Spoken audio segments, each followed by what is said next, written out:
Gold, trusted gold buyers. మీరు తాకట్టు పెట్టిన బంగారాన్ని విడిపించి ఈ రోజు ఉన్న మార్కెట్ ధరకు కొనబడను.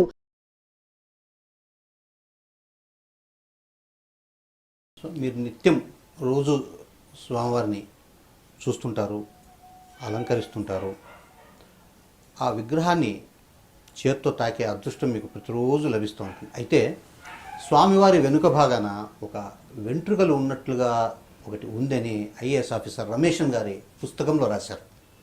అది ఎంతవరకు నిజమంటారు? అంటే మీరు తప్ప ప్రధాన అర్చకులు ఆ లోపలికి పోయి స్వామివారి సేవ చేసే అర్చకులు తప్ప మిగతా వాళ్ళు ఎవరు ఇది నిజము ఇది అబద్ధం అని చెప్పలేని పరిస్థితి లేదు. ఇందులో చెప్పలేని పరిస్థితి ఏమీ లేదు. ఎందుకంటే స్వామివారిని వెనుకవైపు చూడగలిగిన వాళ్ళు అర్చకులు మాత్రమే. అర్చకులు కూడా ఆ సమయంలో స్వామివారి కైంకర్యం కోసం ఆ నియమాలతో పాటు వెళ్ళిన వాళ్ళు మాత్రమే స్వామివారి వెనుక వైపు వెళ్ళగలరు.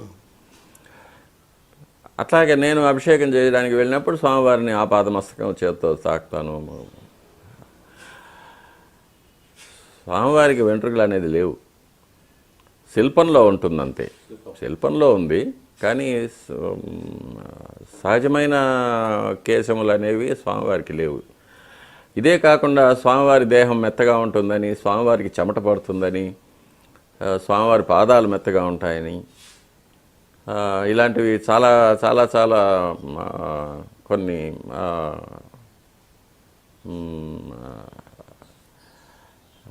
కొన్ని విషయాలు భక్తుల మధ్య చలిస్తూ ఉంటాయి. కానీ భక్తులు ఒక విషయం తెలుసుకోవాలి. స్వామివారి యొక్క రూపం అప్రాకృతం అంటారు. అప్రాకృతం అంటే ప్రకృతికి సంబంధపడనిది అని. ఎందుకంటే ఆయనకు జన్మ లేదు, దేహం లేదు, మరణం లేదు, ఏమీ లేదు ఆయనకి. కాబట్టి ఆయనకు మానవ సహజమైన కేశములు కానీ, చెమట కానీ, దేహం మెత్తగా ఉండడం కానీ ఇవన్నీ ఆయనకు మనం ఆపాదించలేము. ఎందుకంటే ఇవన్నీ కూడా అశాశ్వతమైనవి.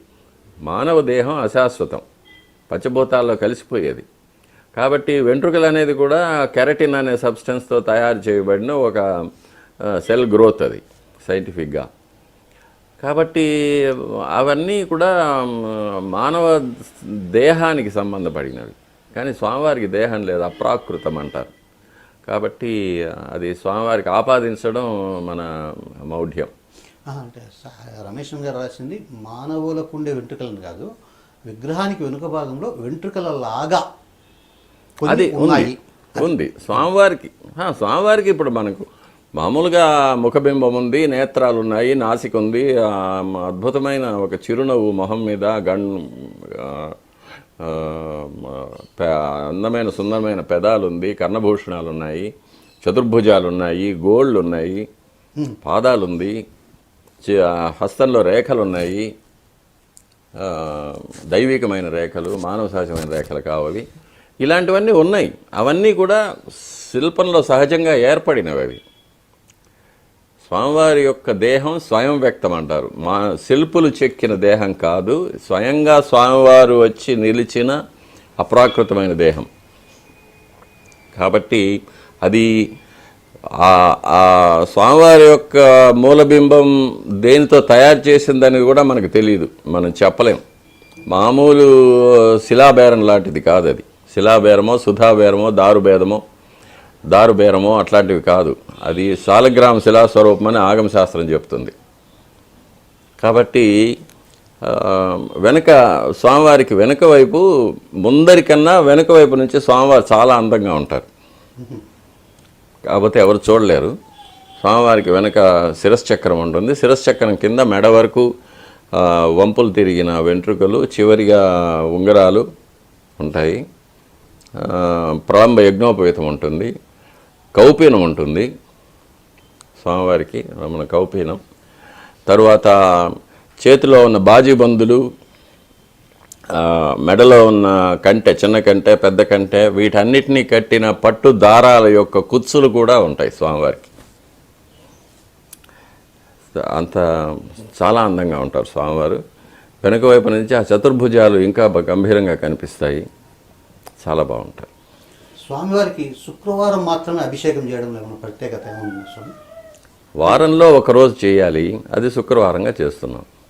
అంటే కొన్ని ఆలయాల్లో మంగళవారం చేస్తారు, సోమవారం చేస్తారు, శని, అంటే ఈ ఆలయానికి ప్రత్యేకంగా అంటే శుక్రవారం చేయడం వల్ల ప్రత్యేకత ఏముంది? ఆగమాల్లో శుక్రవారం చేయాలనే ఉందా? లేదు మామూలుగా మనము ఆలయ నిబంధనలు లేకుంటే మన సౌకర్యం కొద్దీ పూర్వకాలం నుంచి ఏమన్నా ఆ రకంగా ఏమన్నా ఫిక్స్ చేశారా? వారంలో ఒకరోజు స్వామివారికి అభిషేకం చేయాలి. అభిషేకం చేయాలంటే స్వామివారికి చాలా పెద్ద కార్యక్రమం. ఎందుకంటే స్వామివారు ధరించి ఉన్న తిరువాభరణాలన్నీ తీసేయాలి, పచ్చకర్పూర నామం తీసేయాలి, తర్వాత స్వామివారికి ఒళ్ళంతా పునుగు తైలకాపు చేయాలి, తర్వాత స్వామివారికి అభిషేకం చేయాలి. అభిషేకం చేసిన తర్వాత తిరిగి స్వామివారికి అలంకారం చేయాలి, తిరువాభరణాలన్నీ పెట్టాలి. ఇవంతా కూడా ఎక్కువ కాలం తీసుకునేది కాబట్టి వారంలో ఒకరోజు మాత్రం అభిషేకం పెట్టుకున్నాం. ఇందులో శుక్రవారం అనేది మహాలక్ష్మికి ప్రత్యేకమైనది. స్వామివారి వక్షస్థలంలో అమ్మవారు వ్యూహలక్ష్మి అనే ఒక ప్రత్యేకమైన రూపంలో ఉంటారు. అందుకే ఆయనకు శ్రీనివాసుడు అని పేరు. అందుకే స్వామివారికి ఇక్కడ అమ్మవారి విగ్రహం సపరేట్గా ఎక్కడా లేదు, సన్నది లేదు. స్వామివారిది ఏకబింబం, ఏకబేర అర్చన. ఇక్కడ స్వామివారికి పరివార దేవతలు వీళ్ళంతా కూడా తర్వాత ఏర్పడ్డారు, కానీ స్వామివారు మాత్రం ఎప్పుడు ఏకాంతంగా దుర్గమమైన అరణ్య ప్రాంతంలో ఎవ్వరికీ చేరరాని చోట స్వామివారు వెలిశారు. ఇంకా అది వేరే స్టోరీ ఉంది. కాబట్టి ఇట్లా స్వామివారికి చేసినప్పుడు అమ్మవారికి కూడా చేయాల్సి వస్తుంది. కాబట్టి అది శుక్రవారం నాడే స్వామివారికి కూడా చేస్తే లక్ష్మీప్రదంగా ఉంటుంది. అట్లాగే వక్షస్థలంలోని అమ్మవారికి కూడా పసుపుతో హరిద్రోదక స్నానం తిరుమంజనం చేసేస్తామంటే స్వామివారికి అమ్మవారికి ఇద్దరికి ఒకేసారి అభిషేకం అయిపోతుంది అనేది ఇది సౌకర్యం కోసం అది ఏర్పడింది. అది మహాలక్ష్మి కటాక్షం కోసం, అది భక్తులు కూడా దర్శనం చేసుకున్న వారందరికీ కూడా లక్ష్మీ కటాక్షం కలుగుతుందని. ఈ ప్రక్రియ అంతా అభిషేకం ప్రారంభించి పూర్తయ్యేంత వరకు ఎంత సమయం దాదాపు? అభిషేకం మాత్రం 1 గంట సేపు జరుగుతుంది. 4:30 నుంచి 5:30 వరకు జరుగుతుంది. తర్వాత నిజపాద దర్శనం. అభిషేకం తర్వాత ఒక 15 నిమిషాలు స్వామివారికి అలంకారం ఉంటుంది. స్వామివారి దివ్యమైన దేహానికి ఉన్న తడినంతా వత్తి తీసిన తర్వాత కొత్త పట్టు ధోవతి, పట్టు ఉత్తరీయం, శిరోవస్త్రం, తలకు శిరోవస్త్రం కట్టి స్వామివారికి నడుములో నాగాభరణం, వడ్డాణం, స్వర్ణయజ్ఞోపవీతం అంతా అలంకారం చేసి స్వామివారి ముఖబింబంలో పచ్చకర్పూర ధూళి, నీర్కాపు అని పల్చగా పూసిన తర్వాత స్వామివారికి వెన్న నైవేద్యం అవుతుంది. నవనీతం నైవేద్యం చేసిన తర్వాత పచ్చకర్పూరంతో హారతి చేస్తాం. దాని తర్వాత నిజపాద దర్శనం అయిపోయిన తర్వాత స్వామివారికి అలంకారం జరుగుతుంది. దీన్ని సమర్పణ అంటారు. ఇది తలుపులు వేసేసి చేస్తాం. సమర్పణ 1 గంట సేపు పడుతుంది. ఎందుకంటే స్వామివారికి ముందు తిరువణకాపు చేయాలి. దాదాపు ఒక 750 గ్రాముల పచ్చకర్పూరాన్ని ధూళిగా చేసి దాంతో అట్లా డ్రై పౌడర్ స్వామివారి ముఖబింబంలో వేస్తే అది నామంలాగా అంటుకుంటుంది. దాన్ని సరిగ్గా షేప్ చేసిన తర్వాత మధ్యలో కస్తూరి తిలకం, అది మధ్య నల్లగా వేణుపత్రాకృతి అంటే వెదురు ఆకు షేప్లో చేస్తారు. దాన్ని చేసిన తర్వాత స్వామివారి ముఖానికి పునుగు తైలం లేపనం చేస్తే ఈ దీపాల కాంతికి అది తల మెరుస్తూ బుగ్గలంతా ఇదిగా కనిపిస్తూ ఉంటుంది, నవ్వినట్టుగా. తర్వాత స్వామివారికి వస్త్రాలు సమర్పణ చేసి తిరువాభరణాలు సమర్పణ చేస్తాం.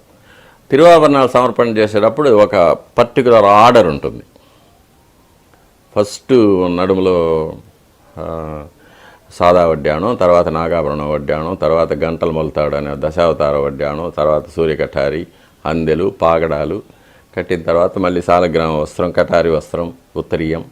దాని తర్వాత మళ్ళీ చిన్న కంటె, పెద్ద కంటె, పులిగోరు పథకం, యజ్ఞోపవీతం, గోపు, అష్టోత్తరహారం, లక్ష్మీహారం, చతుర్భుజ లక్ష్మీహారం, తులసిహారం, సాలగ్రామ హారాలు. అంతకుముందే కర్ణపత్రాలు, శంఖచక్రాల కవచాలు, కటిహస్తం, వైకుంఠహస్తం, నాగాభరణాలు ఇవన్నీ సమర్పణ చేసిన తర్వాత చివరిగా కిరీటం సమర్పణ చేయడం జరుగుతుంది. కిరీటం సమర్పణ చేసిన తర్వాత స్వామివారికి బంగారు పాదాలు పెట్టిన తర్వాత స్వామివారి వక్షస్థలంలో పైకి లోపల వ్యూహలక్ష్మి ఉండిపోతుంది. బంగారుతో చేసిన అమ్మవారి పథకం ఒకటి ఉంటుంది, పెద్ద పథకం. ఆ అమ్మవారి పథకానికి మళ్ళీ అభిషేకం చేస్తాం. అభిషేకం చేసి కొత్త పట్టు వస్త్రం కట్టి స్వామివారి మెడలో అలంకరించిన తర్వాత స్వామివారికి మళ్ళీ అప్పుడు నవనీతం ఆరగింపు చేసి కర్పూర హారతి చేస్తాం. తర్వాత ఇంకా తోమాల సేవ తర్వాత అర్చన, తర్వాత నైవేద్యం, శాతముర అవన్నీ జరుగుతాయి. ఇవి శుక్రవారం నాడు జరిగే కైంకర్యాలు. ఇవి అలంకారం 1 గంట సేపు పడుతుంది. స్వామివారికి లెక్కలేనన్ని ఆభరణాలు ఉన్నాయి. ఏ వారం ఏ అలంకరణ చేయాలా, ఏ హారాలు పెట్టాలా, ఏ కిరీటం పెట్టాలా అంటే అది మీరు నిర్ణయిస్తారా? అది ఎట్లా సిస్టమ్ ఎట్లా? అది మనం నిర్ణయించేది కాదు, స్వామివారి యొక్క కార్యక్రమాలు నిర్ణయిస్తాయి. ఇప్పుడు ఈరోజు శుక్రవారం, రేపు వచ్చే వారం శుక్రవారం వరకు గుడిలో ఎటువంటి విశేషాలు లేవు. కాబట్టి ఈరోజు మేమేం చేసాము, స్వామివారికి మామూలు బంగారు ఆభరణాలే, ఆకాశరాజ కిరీటము, మామూలు బంగారు శంఖచక్రాలు, కటిహస్తం, వైకుంఠహస్తం ఇవి పెట్టాం. సపోజ్ ఏదైనా ఒక ఆస్థానం పోయిన వారం తీసుకున్నాం. పోయిన వారం తీసుకుంటే పంచమి తీర్థం ఉండింది. కాబట్టి స్వామివారికి పోయిన శుక్రవారం విశేష తిరువాభరణాలు అంటే రత్నాలు చెక్కిన పతకాలతో కూడిన కిరీటం, రత్నాలు చెక్కిన శంఖచక్రాలు, రత్నాల కటిహస్తం, వైకుంఠహస్తం ఇవి అలంకారం చేస్తాం. ఇవి కాకుండా సంవత్సరంలో 4 సార్లు దీపావళి ఆస్థానం, ఉగాది ఆస్థానం, ఆనివర ఆస్థానం, బ్రహ్మోత్సవం, వైకుంఠ ఏకాదశి ఈ 5 సమయాల్లో స్వామివారికి అతి విశేష తిరువాభరణాలు. అందులో స్వామివారి యొక్క వజ్రాల కిరీటం, పెద్ద కిరీటం పెడతాము. స్వామివారికి మామూలుగా రత్నాల శంఖచక్రాలు, కటిహస్తం, వైకుంఠహస్తం వస్తుంది. స్వామివారికి నడుము నుంచి పాదాల వరకు బంగారు పోత పోసిన పీతాంబరం, స్వర్ణ పీతాంబరం అది అలంకారం చేస్తాము. మకరకంఠి ఇలాంటివి అలంకారం చేస్తాం. రత్నాలు చెక్కిన సూర్యకఠారి, రత్నాలు చెక్కిన నాగాభరణాలు, రత్నాల కర్ణపత్రాలు ఇవన్నీ అది విశేష తిరువాభరణాలుగా అలంకారం చేస్తాం. అది మనకు శుక్రవారం నాడు అలంకారం చేసేటప్పుడు డిసైడ్ అయిపోతుంది వచ్చే వారంలో ఏమైనా ఉన్నాయని. చిన్న ఆస్థానాలు, చిన్న పండుగలు, చిన్న విశేషాలకన్నిటికీ ఒక రకమైన ఇది ఉంటుంది. పెద్ద విశేషాలకి వేరే రకమైన అలంకారం ఉంటుంది. గురువారం మాత్రం అసలు ఏం అలంకారం లేకుండా అట్లా పెట్టేస్తారు కదా, నేత్ర దర్శనం అనేది. అది గురువారం నాడు ఏం జరుగుతుందంటే సడలింపు అని చేస్తాము. అది శుక్రవారం స్వామివారికి జరగబోయే అభిషేకానికి ముందు ఏర్పాటు అన్నమాట. ఆ రోజు ఉదయం తోమాల సేవలో స్వామివారికి అలంకారం చేసిన పుష్పాలన్నింటినీ సడలింపు చేసేస్తాము. స్వామివారి పైన పుష్పాలు ఉండవు. తర్వాత స్వామివారి తిరువాభరణాలన్నీ కూడా తీసేస్తాము. స్వామివారికి బంగారు శంఖచక్రాలు, బంగారు కటిహస్తం, వైకుంఠహస్తం, స్వర్ణ యజ్ఞోపవీతం ఇవి మాత్రం ఉంటాయి. తిరుక్కోలం ఉంటుంది. మామూలు పీతాంబరం, పట్టు దోవతి కట్టుకుంటారు, పట్టు ఉత్తరీయం కట్టుకొని ఉంటారు. స్వామివారికి ముఖబింబంలో పచ్చకర్పూర నామం మామూలుగా మనం వేసేటప్పుడేమో ఈ కంటి కొలకులు కనిపించేటట్టు మాత్రం ఉంటుంది. కంటి అపాంగం అంటారు, దాన్ని అపాంగం అంటారు. అది కనిపించేటట్టు ముక్కు రంధ్రాలు బ్రీదింగ్ కోసం వదిలిపెట్టేటట్టు చేస్తాం అన్నమాట. గురువారం నాడు అది సగం సగం తీసివేసి స్వామివారి యొక్క నేత్ర కమలాలు కనిపించేటట్టుగా చేస్తాం. అది నేత్ర దర్శనం అంటారు. గురువారం రోజు స్వామి చాలా శక్తివంతంగా కనపడిస్తాడు. ఏదైనా కోరికలు కోరుకుంటే వెంటనే తీరుతాయని చాలామంది నేత్ర దర్శనానికి చాలా ప్రాధాన్యత ఇస్తుంటారు. అంటే దీంట్లో ఎంతవరకు నిజం ఉందంటారు? స్వామివారు ఎప్పుడూ శక్తివంతంగానే ఉంటారు, ఎప్పుడూ కోరికలు తీరుస్తూనే ఉంటారు. కాకపోతే మనకు స్వామివారి నేత్రాలను దర్శించడం మన అదృష్టం అంతే. అది మామూలుగా గురువారాన్ని మనం తెలుగు వాళ్ళం లక్ష్మీవారం అంటూ ఉంటాము. కాబట్టి లక్ష్మీవారంలో స్వామివారి యొక్క కంటి చూపు మన పైన పడితే మనకు ఐశ్వర్యాలు కలుగుతాయి అనేది ఒక నమ్మకం, అంత మాత్రం చేతి. కానీ ఆయన ఎప్పుడూ పవర్ఫుల్లే. స్వామివారి గర్భాలయం కింద విరజా నది అనేది ఒకటి ప్రవహిస్తూ ఉంది అనేది పురాణాల్లో ఉంది. మీరు ఎప్పుడన్నా ఆ రకమైన అనుభూతి కానీ, ఇక్కడ నది ఉంది అనే ఒక ఫీలింగ్స్ కానీ కలిగిన సందర్భాలు ఏమైనా ఉన్నాయి? ఫీలింగ్సే కదా, కంటితోనే చూసాము. 1964కు ముందు స్వామివారి యొక్క గర్భాలయంలో వర్షాకాలంలో పాదాల దగ్గర నుంచి నీళ్లు పైకి పొంగి వచ్చేది. వెదురు చేటలతో నీళ్లు తీసి బయట పోసేవాళ్ళం. నేను చూశాను, పెద్దవాళ్ళు చేసేటప్పుడు చేశారు. అది కాకుండా గర్భాలయానికి నీళ్లు బయట వెళ్ళడానికి తూము లేకుండా ఉండేది. 64లో మహాసంప్రోషణ జరిగింది. అప్పుడు స్వామివారి యొక్క గర్భాలయం నేలకు రాతి పలకలతో ఏర్పాటు చేశాము. అప్పుడు అందుకే ఇప్పుడు కూడా మీరు చూస్తే స్వామివారి యొక్క పద్మపీఠం భూమి యొక్క లెవెల్ కన్నా తక్కువగా ఉంటుంది. ఈ భూమి లెవెల్ పైకి వచ్చింది కాబట్టి రాతి బండల వల్ల. రాతి బండలతో పెట్టి మూసేసిన తర్వాత ఇప్పుడు ఆ నీళ్ళు పైకి రావడం లేదు. తూము కూడా పెట్టేశాము కాబట్టి అభిషేకం చేసిన జలం అంతా కూడా బయట తూములోకి వెళ్ళిపోతుంది. కానీ ఇప్పుడు కూడా స్వామివారి పాదాలపైన చెవి పెట్టి వింటే లోపల నీళ్లు పారే శబ్దం వినిపిస్తుంది.